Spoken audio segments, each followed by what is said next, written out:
¿qué tal? Hola, ¿qué tal, queridos amigos de la tertulia? Ya estamos aquí. Muy buenas tardes, bienvenidos todos. Es jueves de contertulianos, como pueden ver.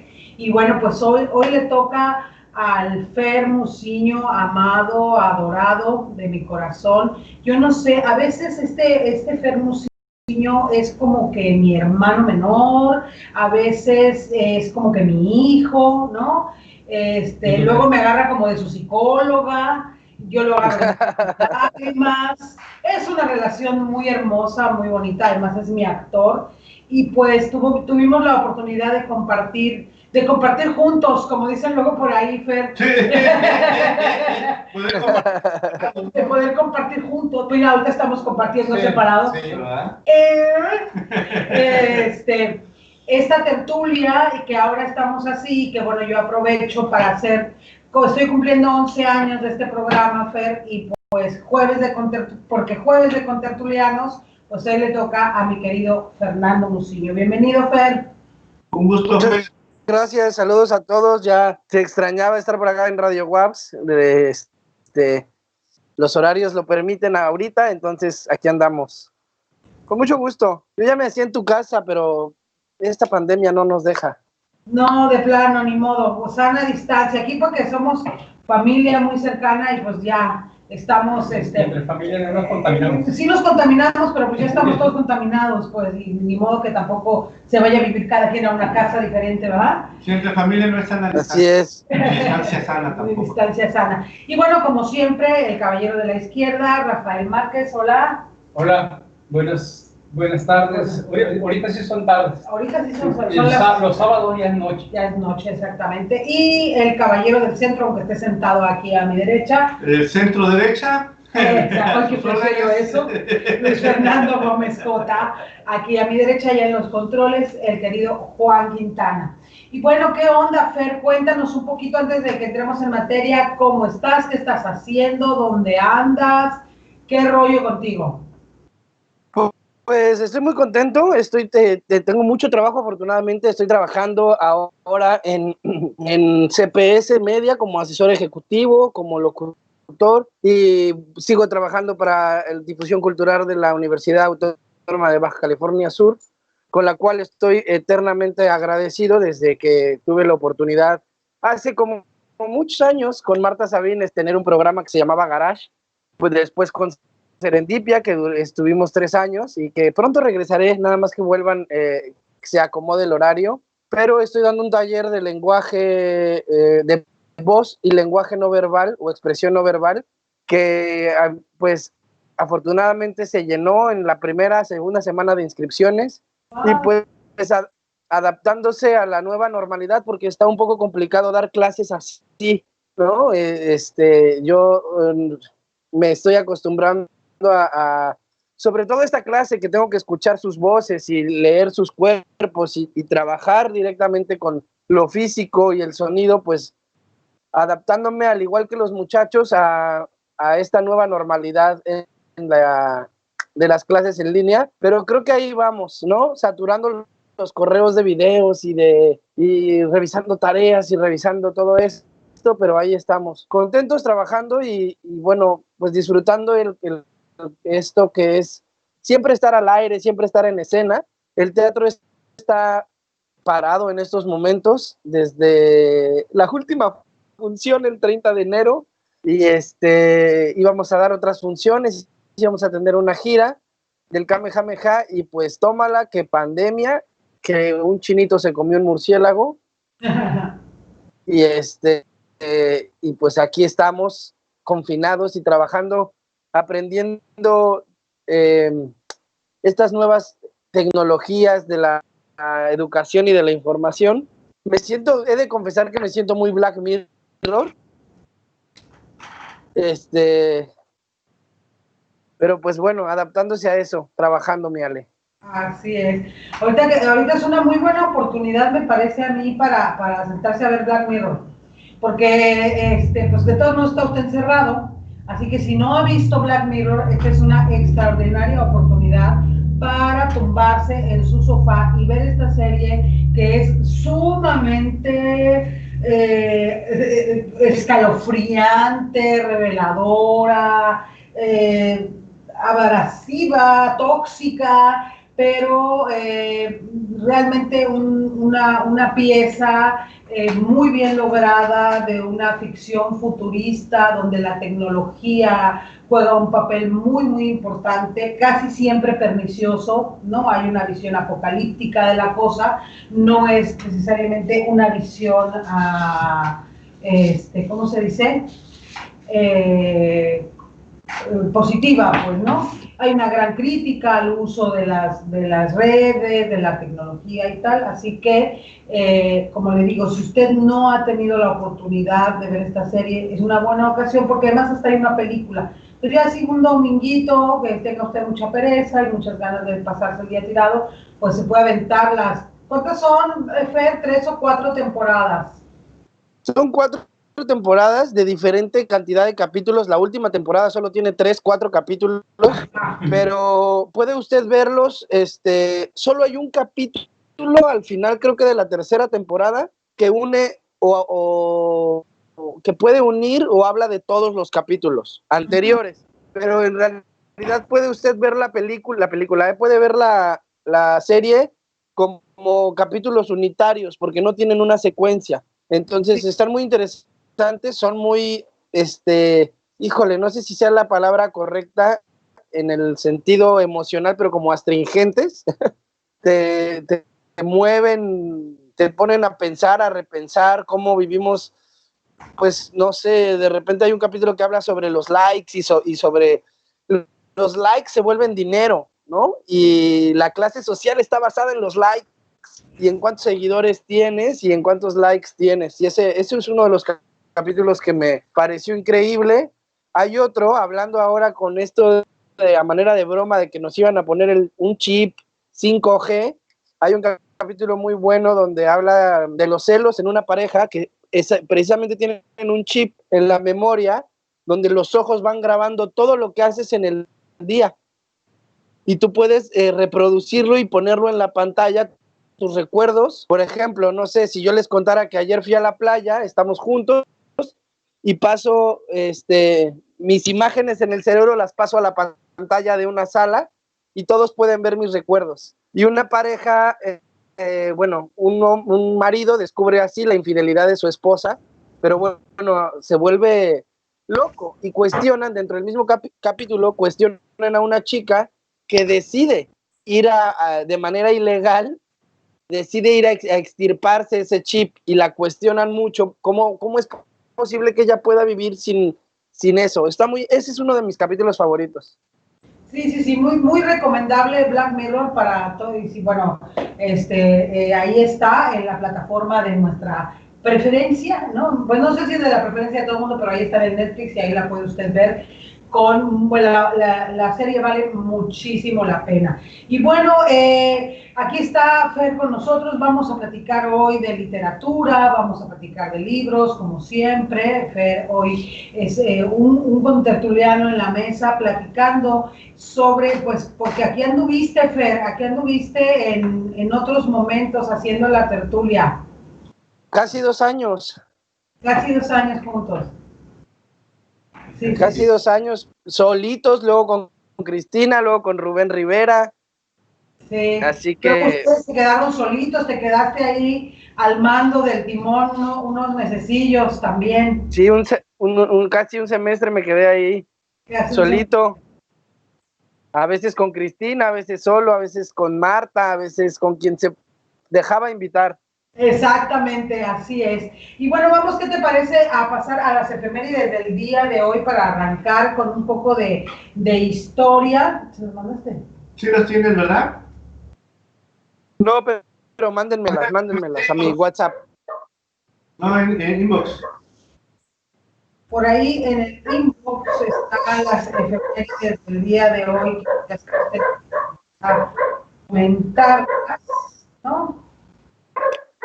Voy a iniciar porque primero la verdad, ¿no? Bien. Un 10 de septiembre nacieron figuras de la cultura, bueno, eso no me gusta leerlo, así me lo voy a explicar. En 1659 nace el compositor británico Henry Purcell, uno de los más destacados del periodo de la Restauración. En sus obras utiliza elementos barrocos, franceses e italianos y formas musicales tradicionales inglesas. Murió el 21 de noviembre de 1695. Y en 1749 muere la escritora francesa Émilie Le Tournelier. La corte parisina y a su marido para unirse a Voltaire, quien sostiene que de ella es el libro Elementos de la filosofía. Nace el 17 de diciembre de 1706. Qué interesante. ¿Cómo abunda este rollo, no? Justamente ayer que estaba leyendo, hay también una escritora, una filósofa, que está ahí a la sombra de Wittgenstein. Ajá, sí. Ahí se olvida su nombre, es muy interesante. Sí. Y además, parece que de alto vuelo la filósofa. La señora. La señora de Wittgenstein. Sí. No, ni siquiera es la mujer de Wittgenstein, es una filósofa como estudiante, como, ¿no? Que todos sus planteamientos y todas sus ideas, pues van a dar ahí a revolverse entre los escritos y los textos de Wittgenstein y de otro filósofo cuyo nombre en este momento no recuerdo, pero hay mucho de eso en la pintura, en la literatura, incluso, por ahí hay una anécdota, no me dejarán mentir los que son muy harrypoteros, a J.K. Rowling le sugirieron que se llamara J.K. Rowling. ¿A poco? Sí. Ah, mira. Vamos a hablar de ella. Entonces. Pero vamos a dejar todo el programa. Ya, entonces no me habla de J.K. Rowling ahorita. Hasta después lo voy a decir. Pero abunda eso. Les recomiendo la película Ojos Grandes, Big Eyes, que habla un poco de este tema. Y también podríamos recomendar, Ale, ¿qué te parece si recomiendas a el buen Merlí? Pues el Merlí. No, que tiene que ver con la cuestión femenina, pero sí, recientemente un joven me comentaba con mucho júbilo que está leyendo a Merlí, entonces platicamos de filosofía y esas cosas, y pues es muy interesante, la verdad. Sí, pues esta serie de catalana, ya Fer y yo hemos tenido la ocasión de comentarla varias veces aquí en el programa, es también una de las imperdibles del catálogo de Netflix. La verdad es que es una serie entrañabilísima, con unos personajes realmente adorables. ¿Tú viste, Fernando, la precuela, la secuela de Merlí? Todavía no se estrena, ¿no? Sí, se estrenó como en Movistar, como por allá. No, creo que se va a estrenar en la plataforma de la Gran N, pero pues no se me antoja mucho porque Es Paul Rubio y sí, ya se estrenó hace mucho. Sí, pues no lo he visto, creo que no se ha estrenado, según yo no se había estrenado, pero no es algo que se me antoje mucho porque pues Merlí, lo que tenía, lo fascinante era en sí el personaje principal, pues la serie se llamaba Merlí, ¿no? Claro, ya lo demás, ya la novelita o la novela que nos quería, la telenovela que nos contaban a través de la vida adolescente de estos chavos, pues era como un junto con pegado, diría mi abuelo, claro. ¿no? Pero el tema principal era el tema filosófico o el filósofo que se tocaba cada capítulo y cómo lo adaptaba Merlí a la vida de sus alumnos, ¿no? A la moraleja, al consejo. En realidad, para ver historias de adolescentes, pues hay otras series, ¿no? Que tampoco vamos a... Yo ya vi El Internado y ahí con eso tengo más que suficiente. Muy bien. No, yo sí. Una temporada de Elite yo y ya me daban ganas de poner, entonces ya no, ya. Yo sí vi Elite por la trama. ¿Ah, sí? En este mes podríamos hacer alguna de buena sí, para recomendarle a los adolescentes en su ¿Qué ver y qué no ver? El 26 me parece. Ok, vamos allá. ¿Sigues tú, Fer? Me toca, perdón, se me cerró aquí, ahorita lo abro rápidamente. 197 vas. Mira, se trabó, no les miento. Bueno. Vas, tío. Sí. 1797 muere la escritora británica Mary Wollstonecraft, madre de la escritora Mary Shelley. Es conocida como una de las primeras mujeres ilustradas en exigir igualdad de derechos para ambos sexos. Nace el 27 de abril de 1759, qué interesante. Mary Schiller es la autora de Frankenstein. Mary Schiller es la autora de Frankenstein. Una novelita exquisita, así es. Que es la Ahora primera sí, que exige derechos. Ahora sí. ¿No? sí, la mamá de Ajá. Marichilla. Más, Fernando. En 827.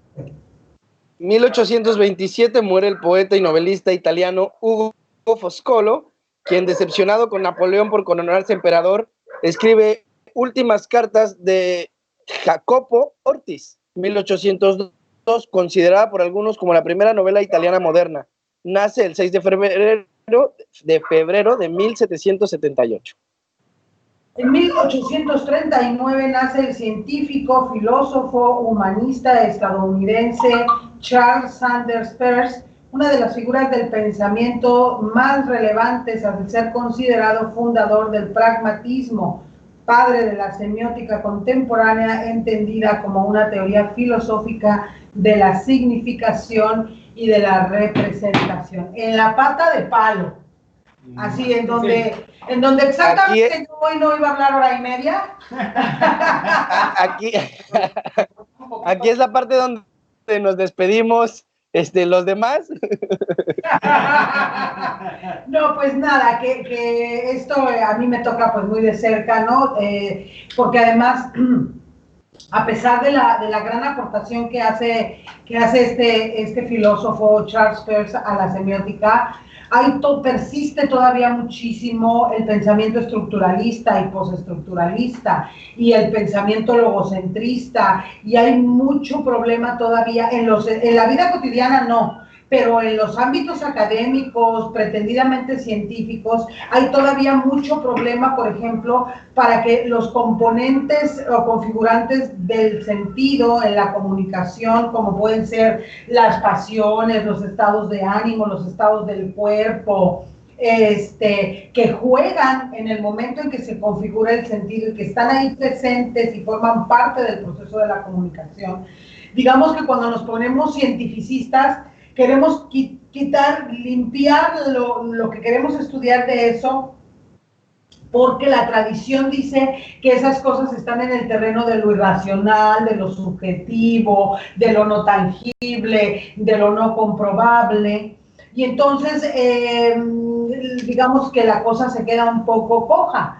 Pero Sanders Peirce justamente plantea y pone sobre la mesa, y después otros seguidores suyos, que la configuración del sentido, la producción de la significación, no está únicamente en las palabras, sino en absolutamente todo lo que nos rodea, porque absolutamente todo lo que nos rodea significa.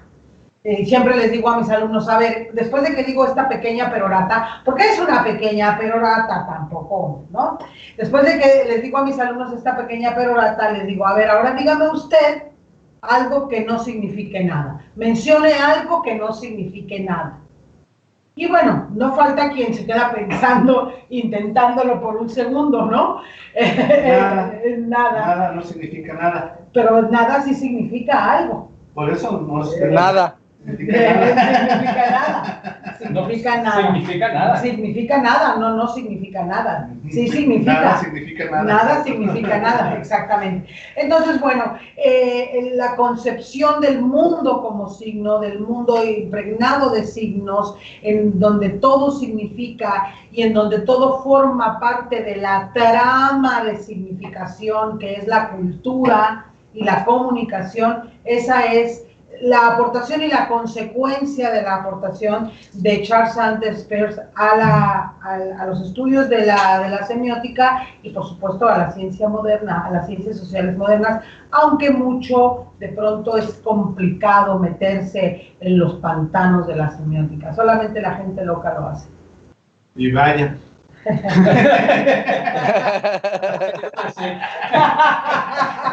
1846, para no meternos en otros significados, el inventor estadounidense Elias Howe patenta la máquina de coser. Es de lo que va del significado del signo y todo eso, a lo más importante de la vida, que es a poder hacernos un buen vestido, ¿no? Y entonces él nace en 1819 y muere en 1867.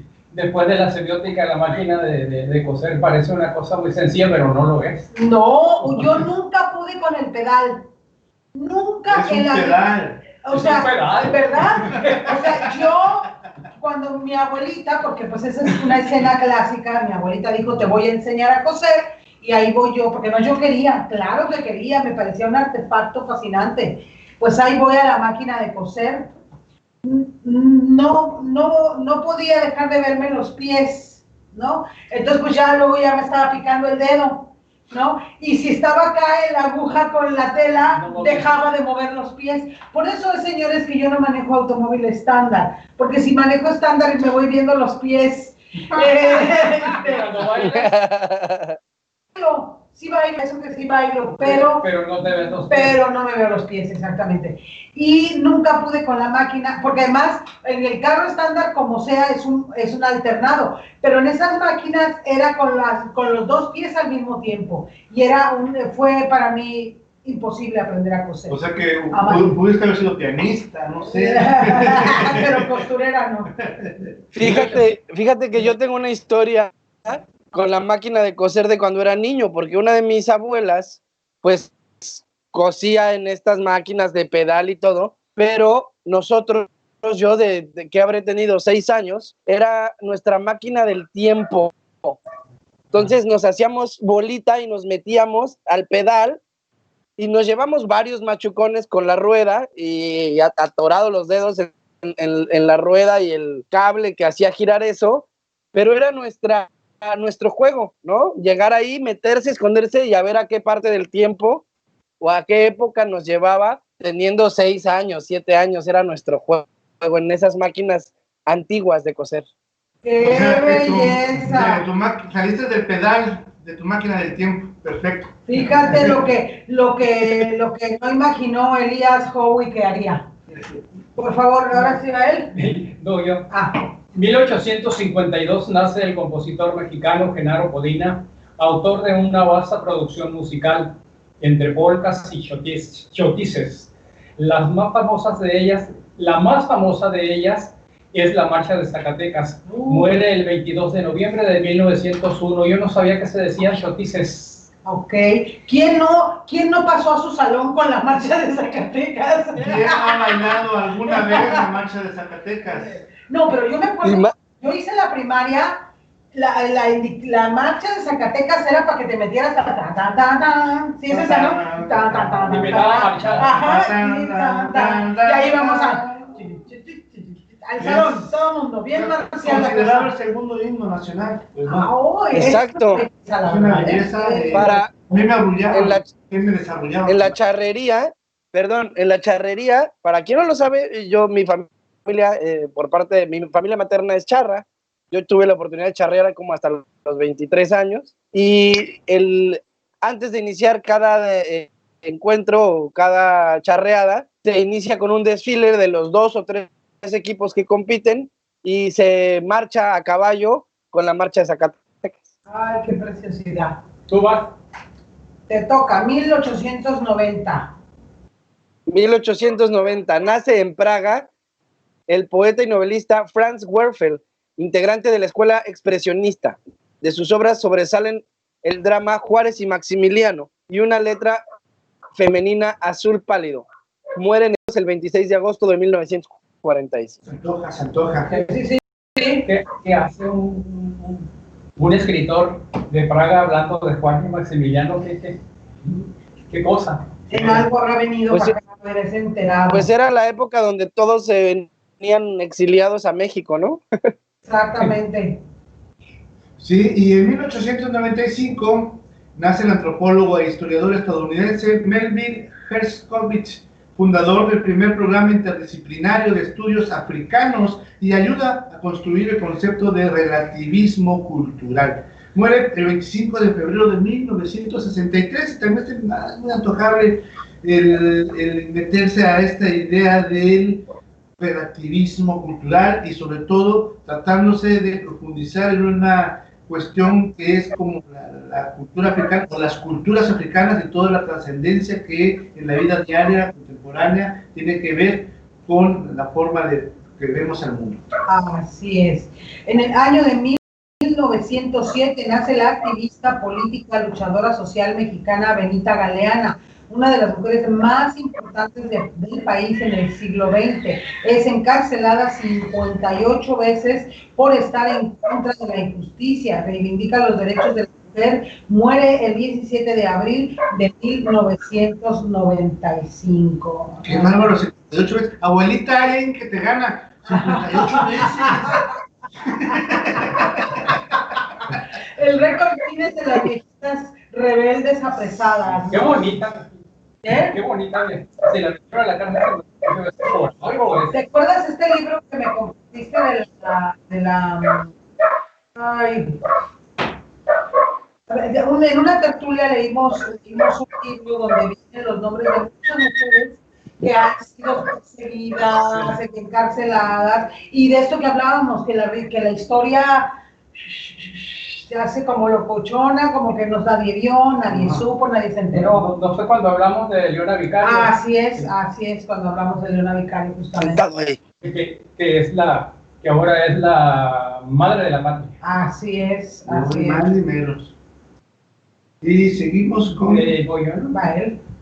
1941 nace el paleontólogo y divulgador científico estadounidense Stephen Jay Gould, revisor de la teoría de evolución de Darwin, introductor del concepto de equilibrio puntuado, que establece que este proceso no es gradual, sino que ocurre a través de periodos estéticos seguidos por breves explosiones de cambio. Muere el 20 de mayo del 2000. Qué fascinante es esto de la transformación de los paradigmas, ¿no? Y es que, o sea, ahorita creemos una cosa y estamos firmemente convencidos. Así es. Y de repente la vida da un vuelco, pasa algo, pasan los años y no es así. Ya sé, ahora es así.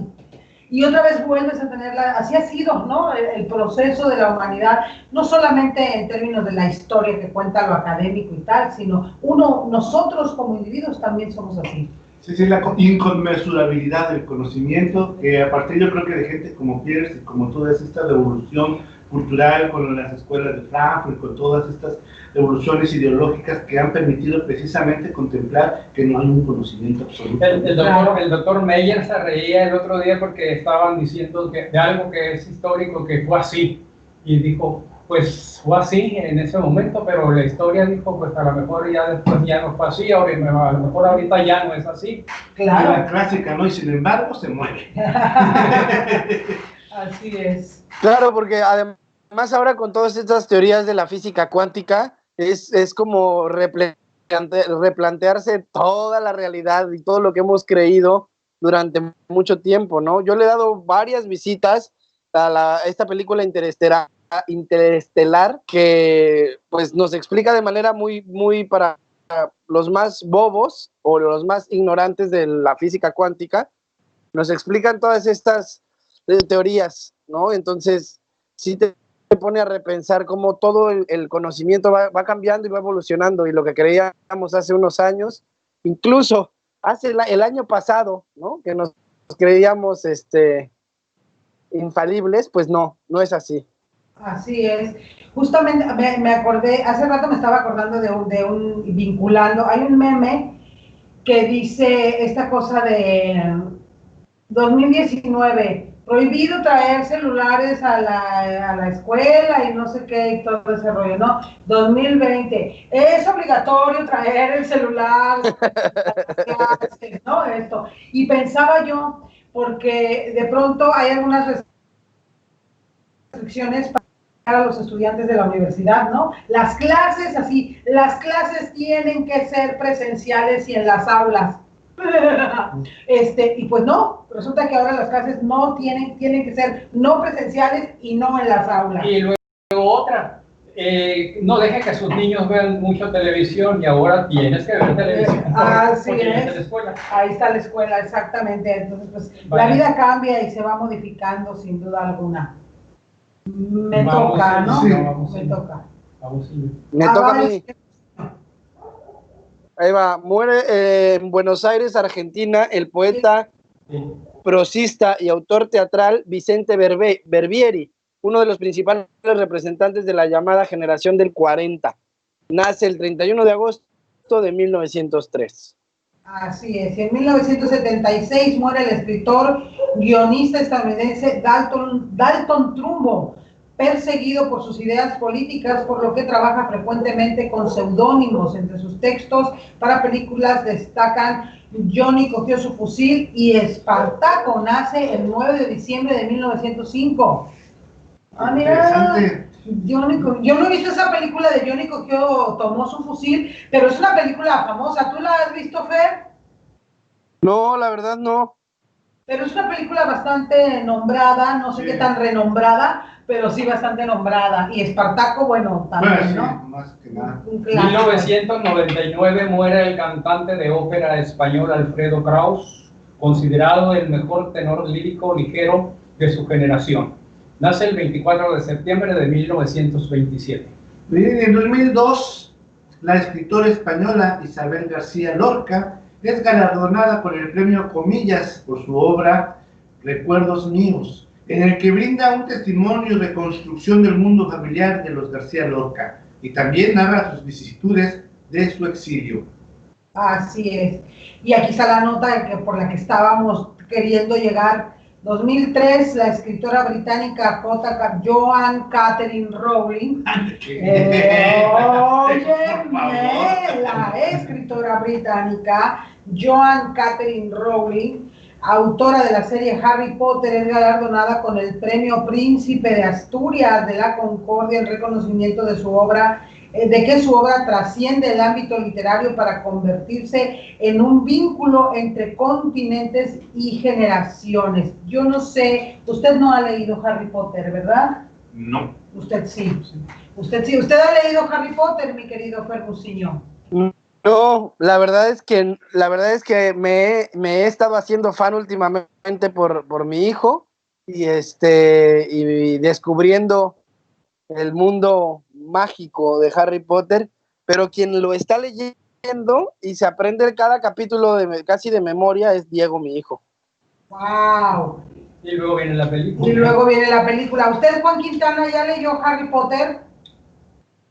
No ha leído Harry Potter. Pues yo le recomiendo amplísimamente la lectura de esta saga, que claro que es literatura popular, ¿no? Eso hay que decirlo, pero no, ya hemos dicho aquí mucho sobre que no todo lo popular es nefasto, pero además de eso, yo encuentro en la obra de Joan Catherine Rowling un gran trabajo como narradora. Yo les voy a platicar rápidamente cuál es la estrategia que a mí me fascinó. Ella tenía una página que no sé si siga existiendo, pero era una página mágica.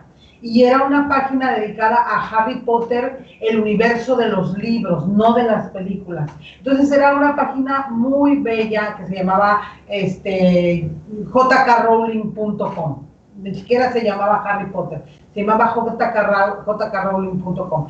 Y entonces, bueno, había un diario de ella y varias cosas. Y entonces por ahí cuenta cómo se da el proceso de construcción de esta obra. La historia es pues breve. Ella estaba en una estación de tren en King Cross, la estación de tren que figura en la novela, en la saga, y no tenía nada es nada. Estaba ella pasando, esa es una historia que ya mucha gente conoce, pasando por una situación económica verdaderamente precaria de no tener ni para comer, y entonces estaba ahí esperando su tren, sin poder meterse a una cafetería, nada, porque no tenía más que el boleto del tren. Y le tocaba esperar 7 horas. Entonces sentó en la banca a pensar 7 horas porque no le quedaba de otra.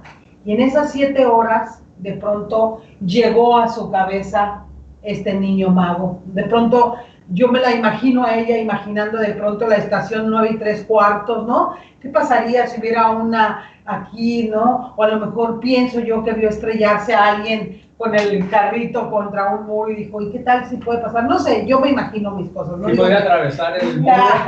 No digo que así haya sido, yo así me lo imagino, en esas horas que ella pasó ahí. Así fue, construyéndose esas historias. Y entonces, lo que ella cuenta es que en esas 7 horas ella tenía lista la historia, tenía toda la historia en su cabeza. ¿Y qué creen que hizo? La escribió. Sí, pero ese es el punto. No estoy yo tratando de timarlos. Llegó a su casa y escribió el último capítulo de las Reliquias de la Muerte. O sea, el final. Llegó a su casa y escribió el final. Y una vez habiendo escrito el final, se sentó a escribir El niño que vivió, que es el primer capítulo de La Piedra Filosofal. Se fue a buscar la vida de Harry Potter. Así es. Entonces, ¿por qué? Porque ella necesita, como se dio cuenta que aquel mundo era un universo completamente enloquecido, abigarrado, lleno de cuantos elementos, entonces necesitaba que todas las líneas que ella tirara fueran para allá, a lo que dejó allá en el final, ¿no? Entonces necesitaba, metodológicamente, digamos, ¿no? Necesitaba, cuando ella salió de esa estación de tren, lo único que tuvo que hacer es sentarse a redactar. Se tardó lo que se tenía que tardar porque estaba redactando. La historia ya estaba. Hay una diferencia entre escribir, crear una historia y sentarte a redactar, ¿no? Eso ya es como chamba. Como dicen ahí que no me moleste, que me choca esa expresión de horas nacha, me choca esa expresión, la odio muchísimo, pero es eso, ¿no? Pero es eso, horas sentado, escribe contando pues la historia. Las horas ignacias. Y las horas ignacias, exactamente. Y entonces resulta que esta mujer, que era lo que iba a contar hace rato, había hecho dibujos, había ella ilustrado el libro. Y bueno, después de recorrer todas las editoriales del mundo que se les ocurran a ustedes y de recibir negativas, finalmente una editorial le dijo, vas. Salamandra, ¿no? Le dijo, órale pues, pero dos cosas, tus dibujos para afuera, ¿no? Tus dibujos no sirven, y dos, no te vas a llamar Joan Catherine Roy. Vamos a ocultar que eres una mujer mientras esto se dispara. Porque si la gente ve que eres una mujer, no van a comprar el libro. Y bueno, no sabemos nunca si eso era verdad. Lo cierto es que en un momento del transcurso, cuando estaba toda la fiebre Harry Potter, El Cáliz de Fuego había sido en 2005, 2006, el libro más vendido de toda la historia de la humanidad. Más vendido que la Biblia, más vendido que cualquier otro libro, era Harry Potter y El Cáliz de Fuego. La gente dormía afuera de las librerías esperando que abrieran para tener su ejemplar del nuevo libro de Harry Potter. Se convirtió en una cosa inconmensurable. ¿Qué influencia? ¿Qué puro ni qué nada? ¿Qué influencia? Que nada, una cosa verdaderamente tremenda de la gente esperando qué más iba a pasar. Cuando usted se decida a leer Harry Potter, lo sabrá. Yo siempre les digo a mis alumnos, en el reír, en el rascar y en el leer Harry Potter, todo es empezar. Porque una vez que tú empiezas, ya no te puedes detener. La historia te atrapa, te embruja, ¿no? Es una estrategia. ¿Y cuál es esa estrategia? Que la señora esta, J.K. Rowling, tiene un manejo extraordinario de la intriga. Al menos en esta novela, en esta saga. No te pica la curiosidad de una manera, te da unos golpes de sorpresa tremendos, se te congela la sangre en un momento dado y al siguiente te estás muriendo de la risa. Tiene una estrategia muy, muy interesante, dentro de la cual me parece a mí, a cerrar J.K. Rowling, deja unos temas sumamente de una profundidad de la existencia humana, de los dolores humanos, de los miedos del ser humano, de lo que nos hace daño, de lo que pervierte, ¿no? De la corrupción, de la discriminación. Una cosa, todo el asunto, los mortífagos son la banda de los corruptos, pero planteados de una manera bastante siniestra. mucho le recomiendo yo a usted que vaya y agarre Harry Potter y la piedra filosofal y luego les siga. ¿Tiene hijos? No, no tiene un Sí, hijo. sí tiene hijos, No, sí no, tiene hijos. no tiene su Harry Potter ahí. Su Harry Potter, sí tiene hijos, creo que tiene 2 hijos. Okay. Pero además su vida es la vida de una señora inglesa típica, ¿eh? No es que ella viva muy en Harry Potterada, los Harry Potterados somos nosotros. Pero sí, bueno, esta saga indiscutiblemente que también en aquel momento era la mujer más rica del mundo y la más influyente. Pero si eres un Harry Potter. Y bueno, últimamente sus bonos han caído un poco porque ha hecho declaraciones bastante delicadas que se han viralizado, donde pues la acusan de homofobia, de transfobia. Hizo una declaración desafortunadísima sobre si las mujeres trans son o no son mujeres, y entonces ahí se destapó el Twitter en su contra. Ella se mantiene, entonces ahí, no, pues hasta los más Harry Potteros ya están un poco molestos con J.K. Rowling. Lo cierto es que Harry Potter es una tiene mucho, literatura. perdónale, tiene mucho que ver que sacan de contexto las entrevistas, ¿no? Y lo que declaran. Así es. Sí. Le toca. A mí. 2003, el escritor uruguayo Mario Benedetti es reconocido con el premio Nicolás Guillén del proyecto Carovane de Italia, promotor de la cultura y el arte del tercer mundo, en reconocimiento a su obra literaria. Ya nos tocó a otra. Mario Benedetti. Pues cómo no, pues no nos podemos brincar a Mario Benedetti así como, sí, Mario Benedetti, ¿no? Sí, pero fíjate cómo lo maneja, promotor de la cultura y el arte del tercer mundo. Conociendo una categoría, la literatura del tercer mundo.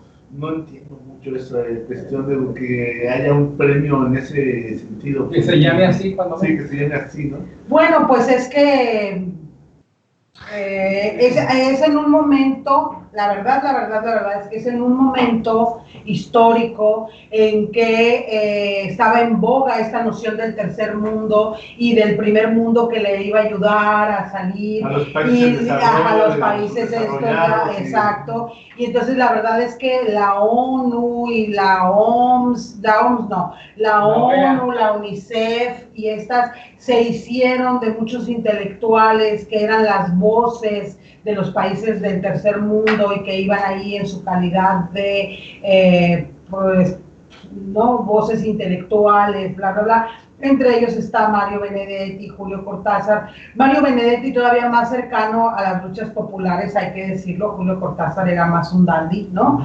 Pero Mario Benedetti sí más cercano a la rebeldía popular, pero independientemente de eso, que ahorita nos suena bastante clasista y como un poco de risa, yo quiero leerles este poema de Mario Benedetti porque, pues porque está usted aquí sentado a mi lado y yo quiero leerle este poema a usted, caballero. Muy honrado de su lectura. Así es. Señorita hermosa. Mi táctica es mirarte, aprender como sos, quererte como sos. Mi táctica es hablarte y escucharte, construir con palabras un puente indestructible. Mi táctica es quedarme en tu recuerdo, no sé cómo ni con qué pretexto, pero quedarme en vos. Mi táctica es ser franco y saber que sos franca, que no nos vendamos simulacros para que entre nosotros no haya telón ni abismos. Mi estrategia es en cambio más profunda y más simple.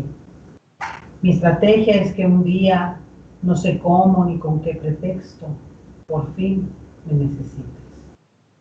Ahí tiene. Este es uno de mis amorosos favoritos del Mario Benedetti. ¿El teatro de Benedetti te gusta? No, no mucho. Fíjate que yo conocí a Benedetti por una obra que me encantó. Unos compañeros de mi primer grupo de teatro formal que estuve en la prepa, y montaron dos compañeros, Pedro y el Capitán. Claro. Decía el maestro Rodolfo Obregón que se siente en una penca el que no haya montado Pedro y el Capitán. Sí, Sí, pues es una obra muy socorrida, justamente sobre las luchas del tercer mundo, sobre la guerrilla, sobre estos temas que sí le tocaron muy de cerca a Mario Benedetti, muy cercano a Nacha Guevara, de la que hablamos en otro momento aquí en la tertulia. Sí es, pero no, fíjate, de Benedetti lo que a mí más me gusta es su poesía, sin duda alguna. Y yo creo que lo que ha trascendido a niveles inconmensurables Así es su poesía. Así es. En 2005, la bailarina francesa radicada en México, Solange Labourse, es condecorada por el gobierno de su país con la distinción de Caballero de la Orden de las Artes y de las Letras por su destacada trayectoria en el ámbito dancístico. Vámonos, Recio. 2007. Voy. No. Perdón, se me cierra esto, ¿eh? 2007. Bueno, adelante. En 2007, el escritor y filósofo francés Georges Steiner, uno de los pensadores más influyentes del siglo XX, obtiene el Premio Internacional Alfonso Reyes, que otorga la Sociedad Alfonsina Internacional. Una sociedad internacional alfonsina, qué interesante. 2008, muere el escritor y guionista español Isaac Montero, narrador de la segunda generación de la posguerra y premio de la crítica 1999. Él nace en 1936. En 2009, la Universidad Autónoma de Nuevo León otorga al escritor José Emilio Pacheco el doctorado honoris causa por su aporte a las letras, la cultura y la enseñanza en esa entidad. 2010, yo soy muy fan de José Emilio Pacheco. Lo sé. Me gusta bastante. Perdón, en 2010 el arquitecto brasileño Oscar Niemeyer es condenado por el gobierno de España por el gobierno de España con la Medalla de las Artes y las Letras con reconocimiento y trayectoria. Se nos vino la pata de perro encima. Se nos cayó la escenografía. Ahora sigo yo. En 2012 muere el escritor académico y erudito mexicano Ernesto de la Peña Muñoz. A lo largo de su vida recibe el premio Javier Villaurrutia 1988 por la obra Las estratagemas de Dios, el Nacional de Ciencias y Artes en el campo de la lingüística 2003, la Medalla de Oro de Bellas Artes 2007 y el Premio Nacional de Periodismo Cultural José Pagés Hierbo 2010. Nace el 21 de noviembre de 1927. Hace poco hablamos de Ernesto de la Peña, yo creo que era su nacimiento, ¿no? Yo creo que sí. En 2014, investigadores de la zona de Bichama, en la costa del Perú, descubren y hallan vestigios que revelan una gran sequía a la que sobrevivió la cultura caral, considerada la civilización más antigua de América. El hallazgo se compone de unos frisos con altos relieves de figuras humanas pertenecientes a un templo de ceremonias religiosas construido de la última etapa de formación de esa civilización que habitó los valles del norte de la región de Lima y otras regiones andinas entre el año 3000 y 1800 antes de Cristo. ¿Qué le parece? Nada más. En 2015 fallece la actriz Ana Poltronieri Mao, considerada la precursora del teatro costarricense. Durante su trayectoria participa en más de 48 obras en las que interpretó todo tipo de personajes, tanto cómicos como dramáticos, con reconocidas agrupaciones del ámbito teatral, tales como la Compañía Nacional de Teatro, el Arlequín y el Teatro del Ángel. Nace en 1929. En 2016 muere el actor, director de teatro Marcelo Cras. Desarrolla una importante carrera en el Teatro Nacional Cervantes y el ciclo Teatro Abierto. También dirige la Asociación Argentina de Actores. Nace el 13 de diciembre de 1925. En 2017, de acuerdo con los dictámenes en estructuras de museos, construcciones de zonas arqueológicas y diversos recintos culturales, el Instituto Nacional de Antropología e Historia reporta daños en zonas arqueológicas luego del sismo de magnitud 8.2 ocurrido en Chiapas. Perfectamente, pues ahí tiene usted las efemérides del día de hoy. Vamos a irnos al corte de la hora, si yo no mal entiendo. Estamos, ya lo sabe usted, a través de la frecuencia de Radio WAPS en el 1180 de amplitud modulada. En esta primera hora ya nos vamos de la radio convencional, nos vamos a quedar nada más con nuestros compañeros, con nuestros queridos amigos de Facebook y con nuestros amigos acá de TikTok. Y nos vamos de la frecuencia de Radio WAPS y del MixLR, nos vamos a encontrar el sábado, que va a estar con nosotros no más, no menos que Ignacio Flores de la Lama, para platicar con nosotros sobre teatro y sobre otras muchas cosas más. No se lo pierdan, un hombre interesantísimo, uno de los más importantes directores de teatro, del teatro contemporáneo mexicano, así que no se puede perder la entrevista del sábado aquí en La Tertulia. Vámonos ya de esta, vámonos al corte y regresamos bien rápido.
Ya estamos de regreso, aquí nos quedamos con ustedes a través de Facebook, queridos amigos. Ya despedimos a los amigos de comunicación de la frecuencia del 1180 y bueno, pues ya estamos de regreso y vámonos ¿qué te parece, Fer? ¿Qué nos trajiste? Guaracuacuá. Pues como me dijiste que una recomendación de series y estas cosas, les voy a recomendar, pues ya sé que ya se había estrenado y muchos la vieron en la plataforma de YouTube, pero Netflix sacó las 2 temporadas de esta serie Cobra Kai y me parece que es algo que todos los ochenteros, noventeros debemos ir a ver, porque justo en la nostalgia, es una obra basada, es una serie basada en lo que siguió después de la película de Karate Kid. 30 años después, ¿qué pasó con 30 años después? ¿Qué pasó con Daniel San y con Jonathan, el antagonista? Y la historia contada desde el otro lado, desde los malos, ¿no? Desde los Cobra Kai. Por eso la serie se llama así.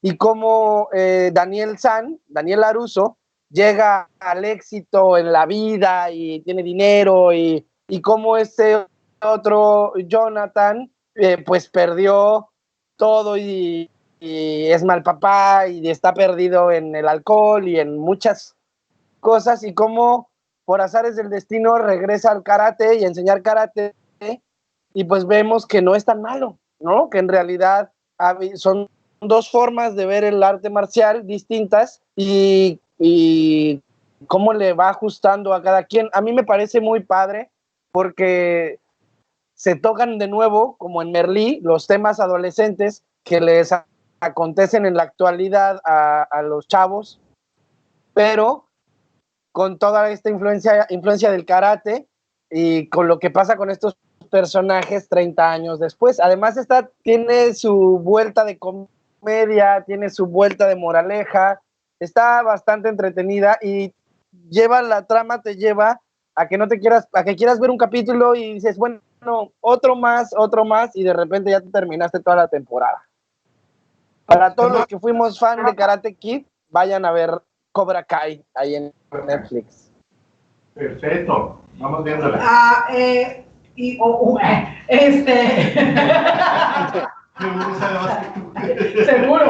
Seguro que sí, o que me quedé ahí trabadona. Pero no es Matt Dillon el actor, ¿o sí? Sí, son los mismos actores los protagonistas son los mismos actores de Karate Kid. El único que no sale, porque pues falleció en 2017, de hecho le hacen un homenaje en un capítulo, es el Miyagi. Ajá, exacto, pero incluso el entrenador que intenta asesinar a Johnny cuando gana cuando pierde y queda en segundo lugar, es el mayor villano de la serie y incluso la mamá de Daniel San, la actriz, es la misma actriz. Wow, eso está para verse. Sí, está bastante interesante. Interesante cómo el tiempo juega su papel también en los actores, ¿no? Ay, eso me hace recordar que van a volver los hombres de Paco. Sí. 20 años después, ¿no? 15 años después. Porque además eso está padre porque dejamos a Paco estrenándose como comisario. La serie termina cuando, ya te spoileé, Fer, pero la serie termina cuando nombran comisario a Paco Miranda. Pero bueno, ni siquiera está en las plataformas. Yo tengo mucha esperanza de que ahora que van a hacer la nueva temporada de Los Hombres de Paco, haya otra vez se regresen a Netflix o a cualquier plataforma de streaming. Entonces, Cobra Kai, ¿cuántos capítulos tiene, Fer? Son 2 temporadas de 10 capítulos cada uno. Ok, está larguita. No tanto, los capítulos son de 35 minutos. Entonces, como sea, un fin de semana, un sábado. Un sábado para ver toda la serie suena interesante. Sí, sábado y domingo para ver las 2 temporadas. Te quedas picado, no sabemos qué va a pasar en la tercera temporada, pero pues es muy recomendable.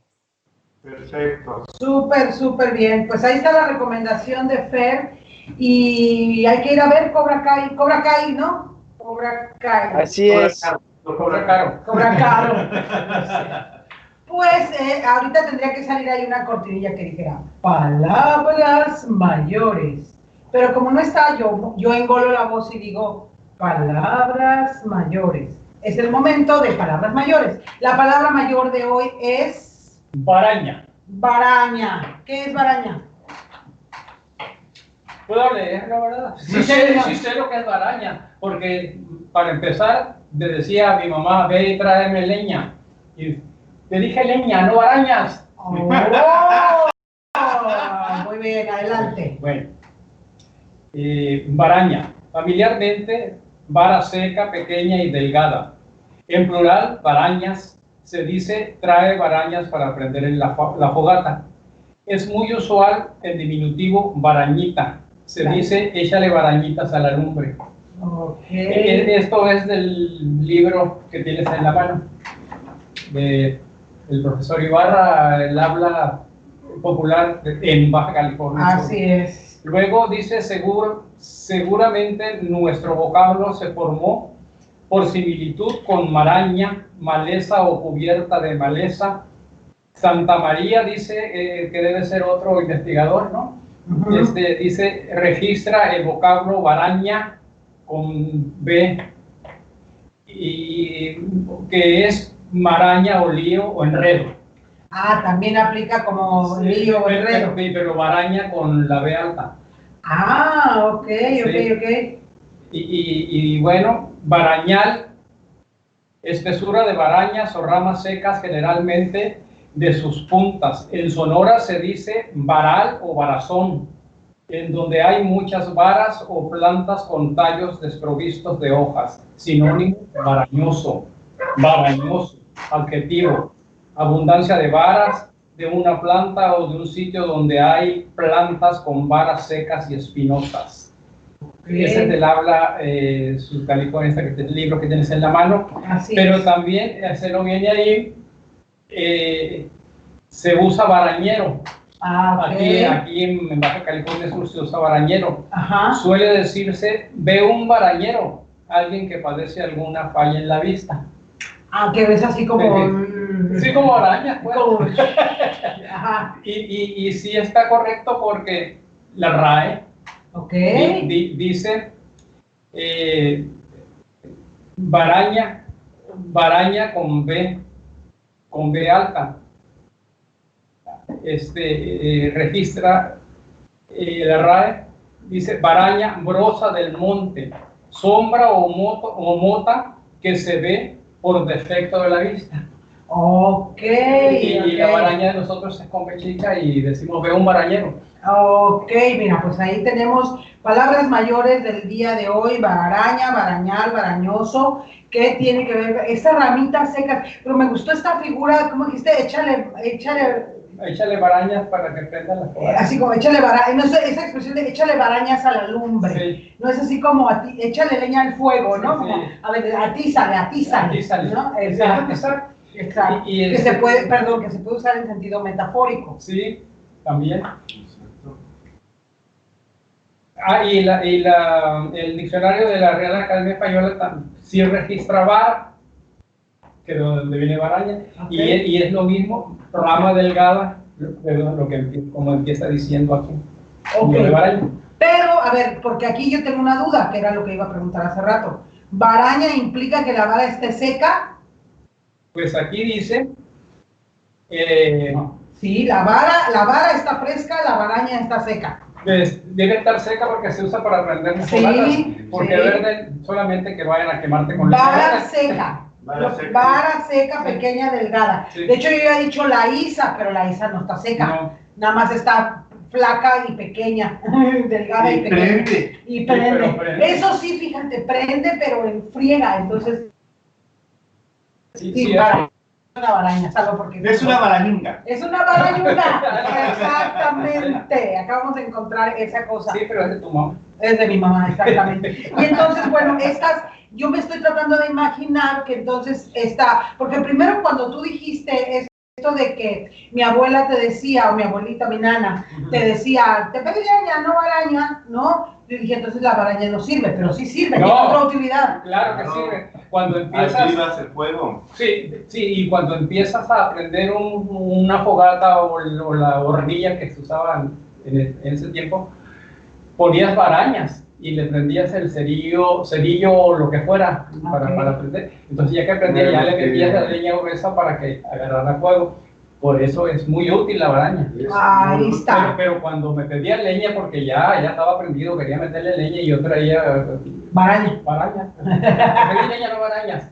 Ah, qué bonito. Pero Me la puedo imaginar. fogata sin baraña es muy difícil. Pues, Es difícil de prender. Meterle baraña a la leña. Oh. Antes de meter la leña, pues prender la lumbre con la baraña. Ah, mira qué buena metáfora. Ahí está la cosa, esas son las palabras mayores del día de hoy. Ya sabe, estos jueves. No le eches un soneto a la baraña. Oye, ya va siendo hora. Ya va siendo hora de que le hagas un soneto a la baraña. Y bueno, mi querido Tiempo de Libros. Bien, pues ahora quisiera yo presentarles este libro que estoy leyendo, que está bien nuevecito, como ustedes podrán ver, casi no le falta ningún pedacito, no está bueno, un poquito, bueno, eso no importa. Palabras envenenadas. Palabras envenenadas. ¿Qué pasó con Bárbara? Dice aquí en la reseña de la anteportada. Ajá. Nunca se supo, ha de decir aquí donde no está el pedacito, de decir algo como que nunca se supo porque es una chica que se perdió, una llamada telefónica provoca un giro inesperado en la vida de muchas personas, el de un policía a punto de jubilarse, el de una chica que traicionó a su mejor amiga, el de una madre que presa del dolor que le provocó la desaparición de su hijo. Palabras envenenadas es una crónica de un día trepidante, vivido a contrarreloj y protagonizado por 3 personas cercanas a Bárbara Molina, desaparecida misteriosa y violentamente cuando tenía 15 años, un enigma que después de 4 años sin resolverse va a verse sacudido por nuevas claves. A veces la verdad permanece oculta en la oscuridad y solo se ilumina al abrir una ventana. Una historia de mentiras, secretos, engaños y falsas apariencias que pone el dedo en la llaga sobre mitos incuestionables. Un relato apasionante que disecciona la hipocresía de la sociedad moderna. Una denuncia valiente de los abusos sexuales en la infancia, sus devastadoras consecuencias y su invisibilidad en este acomodado mundo nuestro. Me interesa mucho la cuestión, les comentaba hace un momento que el 26 de septiembre vamos a tener el Día Internacional del Adolescente y precisamente la historia recae en un adolescente que es la hija única de un matrimonio que se quieren mucho, es una familia muy feliz, la consienten mucho, le dan todo lo que pueden darle a el tesoro, va creciendo la niña, es una barañunga, crece, vestida, a los 13 años ya es una mujercita muy hermosa, que tiene pues la facilidad de que la gente voltee a verla. A los 15 años ya empieza a andar de novia. Le esconden todo esto al papá porque el papá en su afán protector limita o procura demasiados cuidados que empiezan a incomodar tanto a la mamá como a la hija y empiezan a ocultarle cosas que a la larga desencadenan en que a la niña se la llevan, la secuestran, la tienen escondida, maltratada, en fin. Entonces todo el razonamiento que tiene la niña en el cautiverio se pone ella misma como inmerecedora del cariño de sus padres, ¿no? Entonces esas palabras envenenadas que lo llevan a ir poco a poco minando su autoestima. Entonces también nos invita a reflexionar sobre la educación de nuestros hijos, sobre cómo a veces los padres somos muy rígidos, queremos que todo sea como debe ser, porque así debe ser, porque así me enseñaron mis padres, y los padres de mis padres así han llevado, y entonces por ahí debe ser, y no nos detenemos a pensar precisamente lo que comentamos Sí, de esta gran estaba pensando. situación, que es todo esa inconmensurabilidad del conocimiento, que también es la dificultad de entrever que el mundo ya no es el mismo y que este ritmo que llevamos, los nuevos paradigmas, de repente nos alejan de los seres más queridos, pues, ¿no? Entonces, Palabras Envenenadas es un libro que es muy interesante, tiene esa magia de la gran literatura que no lo puedes dejar de leer hasta que lo terminas, y sobre todo un libro muy recomendado para jóvenes, para adolescentes, porque pues lejos de pensar en una moraleja, podemos pensar en un espejo que no solamente refleja el rostro, sino que refleja el alma de la juventud y de las familias modernas. Por supuesto. ¿Será que aquí se puede jugar a la ruleta rusa? Seguramente, pronto, sí. ¿Qué tal si hacemos una pregunta y tú la respondes? Una pregunta y un número. Y yo abro aquí. Una pregunta. Tú primero, porque yo no sé cómo. Ah, bien,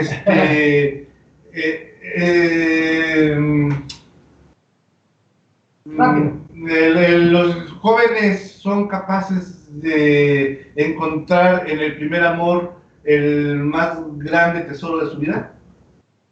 19. Yo te digo que la página 19 que buscas, a ver. La 119. 119, perfecto. Nuria Solís se ha agobiado. 2 visitas que le recuerdan a Bárbara en un mismo día son demasiadas emociones. La aparición de Eva especialmente la ha dejado tocada. La conoce desde el kinder. La ha visto crecer junto a Bárbara. Abrir la puerta y verla allá ha sido como retroceder en el túnel del tiempo y dar un salto 5 años atrás, cuando Eva llamaba al timbre de la casa del día sí y el día también. Se metía como una exaltación en la habitación de Bárbara y al poco estallaban sus carcajadas.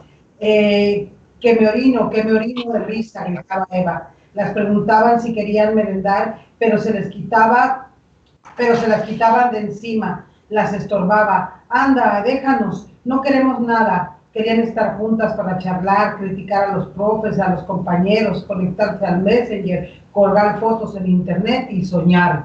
Ahí está la respuesta. ¿Qué tal? Así es. Y consta que tú dijiste 19 y yo abrí 219, para que no digan que la teníamos preparada como los trucos de feria. No. Traigo otro libro también de esta colección que tenemos aquí presentando, que es Narrativa Actual Mexicana. Y Agustín Ramos escribe el libro Tú eres Pedro, que dice en la anteportada: Tú eres Pedro es una historia de minas, es decir, de hombres, metales y palabras en dialéctica de lucha y seducción. Una historia de búsquedas y orfebrerías que contagiaron el estilo narrativa y definieron la estrategia para reconstruir varias vidas. Pedro Romero de Terreros, protagonista de esta historia, hoy hombre de avenida ancha y barrio residencial, fue quien ayer fundó el Monte de Piedad e hizo grandes favores a la corona española. La apuesta esencial de este libro, más allá de su rigurosa exactitud en tanto biografía, radica en reflejar el origen, en trasvasar mediante un collage de voces la arquitectura de la hacienda de Santa María de Regra. Esta novela pretende, sobre todo, funcionar como un espejo. Pedro soy yo, es él, eres tú, somos todos nosotros los condenados a hacer la historia, los responsables de engendrar otro México. Y tiene un estilo muy interesante donde dice, se va narrando en tercera persona, ¿no? Cuenta la vida de Pedro Romero de Terreros, que es, como dice aquí, el fundador del Monte de Piedad, y cuenta la historia de cómo, siendo un español venido a menos, sus padres lo mandan a México con un tío que tiene una tienda de frutas, verduras, una tienda que pues, no es la gran fortuna, pero es algo muy interesante, donde él entra a trabajar, a ayudar a su tío. Poco a poco se va quedando con la tienda. Poco a poco de la tienda, me recuerda un poco a Rulfo, a Pedro Páramo, ¿no? Estos afanes de ir avanzando, se casa con la personas que tienen que casarse para hacerse de ciertas propiedades, Wow. y luego llega a ser el hombre más rico del mundo, quien el día de su boda mandó a tapizar la avenida de Plata. ¿Ande qué? ¿No? Entre otras muchas anécdotas muy interesantes, me recuerdo ahorita a uno de los mineros que describe una vida muy trágica y muy dolorosa que tuvieron que vivir los mineros para hacer ricos a esta gente, ¿no? Okay. Y que le llamaban no, pues es un nombre muy feo, mejor no lo digo aquí, Okay. pero se escondía el oro en salvaparte para poder sacar el oro de la mina, porque lo revisaban muy bien, menos ahí, en ese espacio, y entonces llegaba a la cantina y se sacaba las pepitas de oro y le pichaba el pisto a todo el mundo, y era muy famoso, muy popular, lo quería todo el mundo porque siempre traía para pichar el color, pues, ¿no? Entonces, Agustín Ramos hace una historia muy interesante, un estilo de narrativa muy interesante, pero además nos cuenta una biografía histórica que pues está aquí al alcance de todos, que generalmente ahora pues quien no en algún momento de su vida ha necesitado ir a un monte de piedad. Así es, desgraciadamente. Hay muchas maneras de hacerse el hombre más rico del mundo, entonces. Sí, pregúntale a Mark Zuckerberg. Y El de Amazon, ¿cómo se llama? ¿Cómo se llama el de Amazon? ¿El que creó Amazon o cómo? Ah, sí, el dueño de Amazon. Ah, no me lo sé de memoria. A ver, aquí... Ay, mira, un meme, el meme que le compartiste hoy a Marta está tan genial. es muy bueno, la verdad. De una supuesta captura de pantalla de WhatsApp, que ya ven que pululan ese tipo de publicaciones. Entonces dice, oye, güey, ¿tienes ansiedad Prime? Y luego se corrige, Amazon. Y le pone el otro, sí, las dos. Es que Por supuesto. somos mi querida Marta y yo. Sí, por supuesto que sí. Se llama, el creador de Amazon se llama Jeff Bezos. Ese. ¿Jeff qué? Bezos con Z. Besos. Bezos, pero con Z. Sí. Seguramente ahorita, hoy por hoy, el hombre más rico del mundo. son besos. Besos. Es que la pandemia le vino le vino como anillo al dedo, a propósito de, ¿no? Sí, la verdad es que estaba leyendo un artículo donde incrementaron las ventas de Mercado Libre, de Amazon, de Amazon Prime, que es de video, de Netflix, de Spotify, de todo lo que sea entretenimiento, y las compras en línea, sobre todo de Mercado Libre y de Amazon Prime, se dispararon al 200%. Así es, tal cual, ni modo que sea truco. Al grado que por cuestiones me enteré, digamos, por un familiar, que estaban agotadas las albercas estas armables. Ok. Estaban agotadas en México, por lo menos, por todas las zonas donde hacía calor, comprando albercas. Pues sí, no podemos ir a la playa. No podemos ir a la playa, no podemos ir a las albercas, muchísimo menos. Pues, oye, qué bien que te traen una alberca en un dron. El mundo está loco. Pero sí están abiertas las playas ahorita aquí, ¿eh? Parece que sí. Ya. Pero yo no he ido, y mira que soy muy playero, soy de traer ahí en la camioneta el kit playero. No he ido precisamente por no abarrotarlas. Seguramente iré el lunes a una playa que esté alejada, ¿no? Porque creo que, pues, si en los demás no cabe la prudencia, a lo mejor en uno tiene que caber, diría mi mamá. Pero tampoco creas, o sea, también va a haber un montón de prudentes igual que tú. Están esperando.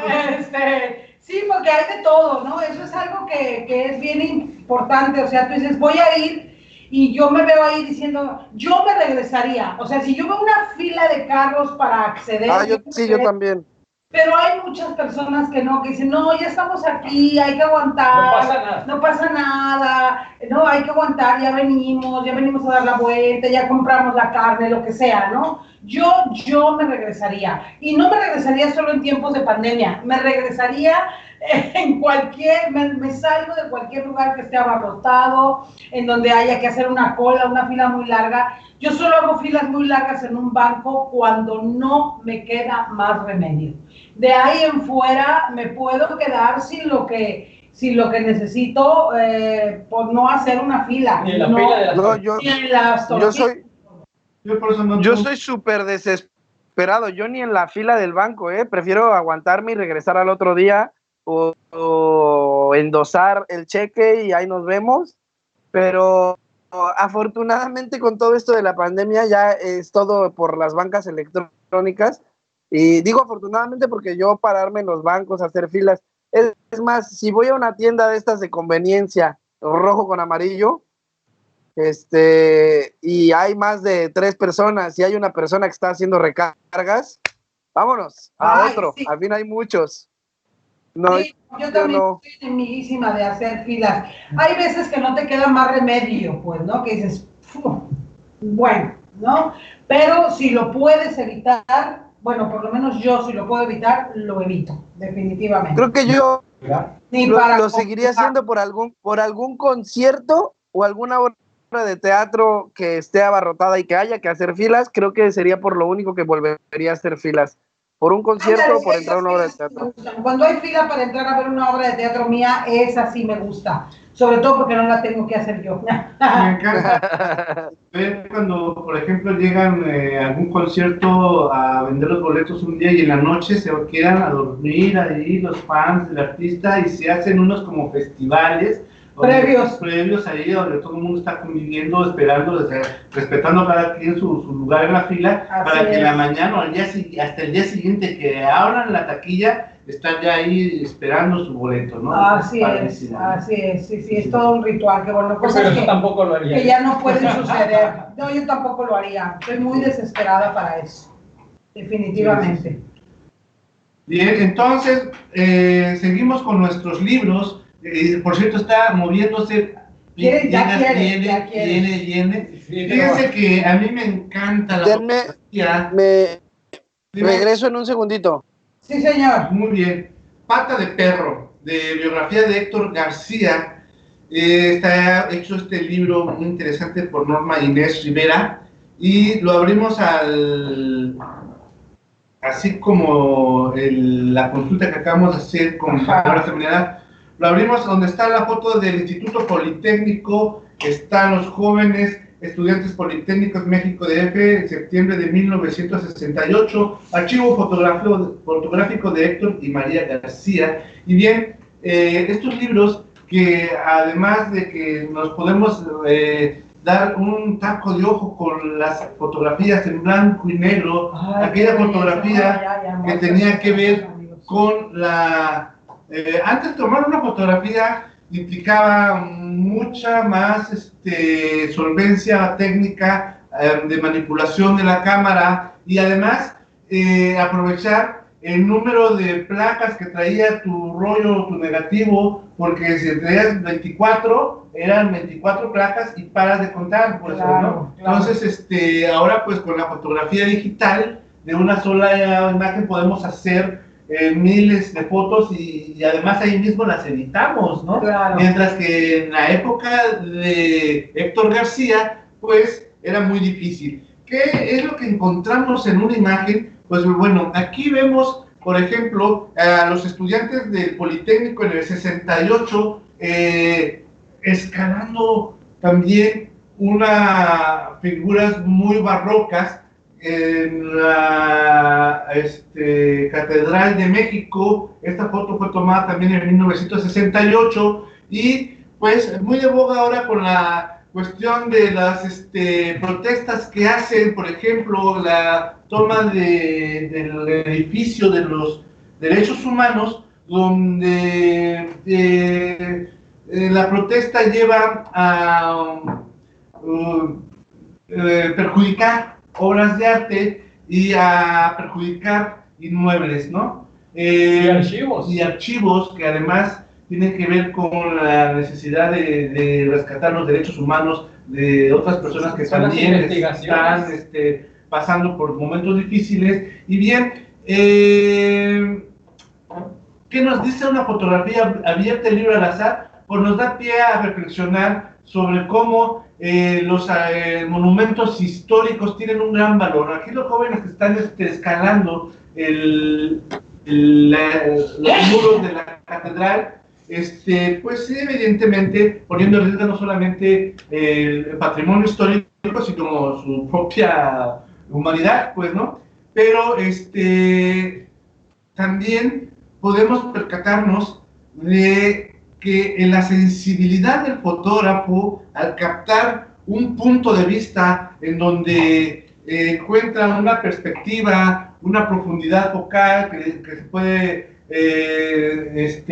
darnos la sensación de profundidad en un momento dado, y también la textura. Encuentras en esta imagen muchos elementos que nos pueden brindar un espacio para la contemplación y al mismo tiempo para la reflexión. Entonces, obras como Pata de Perro, que significa también nombre, la idea del fotógrafo que se va encontrando en la cotidianidad de una gran ciudad, el arte en lo cotidiano, en las cuestiones de problemas sociales, en la cocina, en las noticias, en cualquier parte de nuestra cotidianidad. Si tenemos un aparato para atrapar la luz, podemos atrapar también el concepto de una época. Aquí el concepto de la época es la juventud, y vaya que estamos hablando de la juventud, atrapar el concepto de la juventud a través de una sola imagen que nos habla de un año tan maravilloso, tan importante en la historia como es 1968, y lo digo porque ese año nací yo.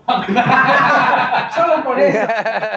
Entonces, Pata de Perro es igual uno de estos libros que nos permiten ir más allá de la imagen y transportarnos en la máquina del tiempo sin una máquina de coser, querido Fer, ¿no? No, es que esa es la maravilla de los libros, de la literatura, del teatro, del cine, que nos transporta a viajar en el tiempo. Y mira que desde niño yo creo que yo ya intuía que iba a ser actor o director de teatro, porque esos eran mis juegos, ¿no? No era muy dramático. También, eso hasta la fecha, pero sí, la verdad que sí tiendo al drama, pero creo que eso es desde muy chico yo sabía que me iba a dedicar hacia ese lado, que me iba a inclinar hacia ese lado, porque incluso ahora que se ha dado estas series de juegos de viajes en el tiempo, como Dark, que yo no soy tan fan de Dark ni de Donnie Darko, pero sí me hice muy fan junto con Aletze del Ministerio del Tiempo. ¿Te acuerdas de esta serie?